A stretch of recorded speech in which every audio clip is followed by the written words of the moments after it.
El passat 2 d'abril va ser el Dia Mundial de Conscienciació sobre l'Autisme, una jornada instaurada l'any 2008 per l'ONU per tal de sensibilitzar sobre la importància de fomentar la inclusió social de les persones afectades per l'espectre autista. A Cardedeu, en commemoració d'aquest dia, l'Associació Esportiva Pompeu Fabra va realitzar una activitat de bàsquet inclusiu en la qual es van fer diversos jocs i partidets a mitja pista. Bàsicament juguem a bàsquet, ens ensenyem el que podem, ens intentem adaptar a les seves necessitats i al seu entorn més favorable i a partir d'aquí a jugar. Tenim material adaptat, gent una mica que domina del món de la diversitat funcional i llavors juguem una mica amb això. L'Associació Esportiva Pompeu Fabra va néixer sent un grup de 8 persones que organitzaven activitats com la d'aquest dissabte i han acabat sent 160. Cada dimecres, a un petit pavelló de Llinars, fan activitats de bàsquet inclusiu amb persones amb diversitats funcionals, físiques i intel·lectuals, amb un objectiu molt clar. Jo crec que és part del progrés del món i hem de formar part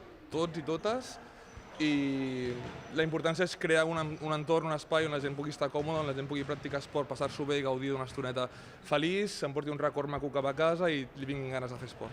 Aquesta activitat, en la qual molts nens i nenes han pogut gaudir jugant a bàsquet, ha sorgit arran de 3 programes diferents: l'Inclusive Basketball Specials, l'Inclusive Basketball Wheelchair i l'Inclusive Basketball Family.